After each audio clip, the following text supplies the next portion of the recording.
इस घटना के बाद डाकू योगी बन गया और गांव में गया। डाकू को देखकर सभी गांव वाले पहले की तरह अपने अपने घरों में छिप गए। डाकू बिना किसी को डराए कुछ देर तक गांव में घूमता रहा। यह देखकर सारे गांव वाले धीरे धीरे अपने घरों से बाहर आने लगे और सोचने लगे कि आज डाकू कोई लूटपाट क्यों नहीं कर रहा है।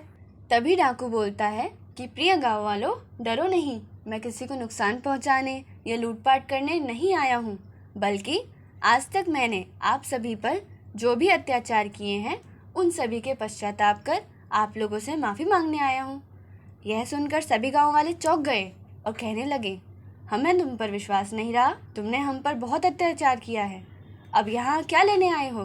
तब डाकू बोलता है कि आज मैं लूटने या तुम्हें कोई नुकसान पहुँचाने नहीं आया हूँ, मैंने आज तक जो धन आपसे लूटा है वह वापस करने आया हूँ। आप लोग मेरा भरोसा कीजिए, यह देखो आपका सारा सामान अपने साथ लाया हूँ, आप लोग आइए और बिना डरे अपना अपना सामान ले जाइए। तब गांव वाले बोलते हैं कि धन तो तुम वापस कर दोगे, लेकिन जिन लोगों को तुमने मार डाला है उनको कहाँ से वापस करोगे। डाकू बोलता है, उसके लिए मैं आप लोगों से क्षमा मांगता हूँ, मुझे अपने जीवन भर पश्चाताप रहेगा, आप लोग मुझे क्षमा करें या जो चाहे वो सजा दें। डाकू की बातें सुनकर सभी गाँव वाले अपना अपना सामान ले जाते हैं।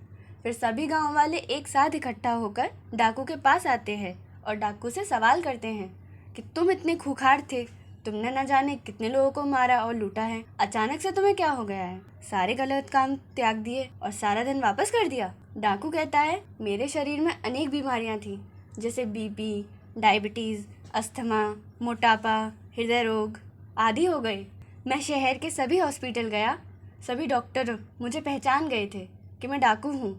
डॉक्टर ने कहा, तुमने न जाने कितने बेकसूर लोगों को मार डाला है, अब तुम अपना इलाज कराने हॉस्पिटल आए हो। सभी डॉक्टरों ने मेरा इलाज करने से मना कर दिया था। फिर मैं यह सोचकर कि शायद मेरा इलाज आयुर्वेद से हो सकता है, एक योगी के पास गया। मैंने उनको अपनी पूरी कहानी सुनाई। योगी जी ने कहा, तुम सिर्फ शारीरिक रूप से बीमार नहीं हो, बल्कि मानसिक रूप से भी बीमार हो, जैसे हिंसा, झूठ बोलना, लालच, लोभ, क्रोध, घमंड, अहंकार, छोटी सोच और निर्दयता आदि तुम्हारे चित्त में बसी हैं, और इस सब को सही करने का एकमात्र रास्ता है, अगर तुम सच में इन सभी बीमारियों से छुटकारा पाना चाहते हो तो तुम्हें मेरे बताए हुए योग के रास्ते पर चलना होगा।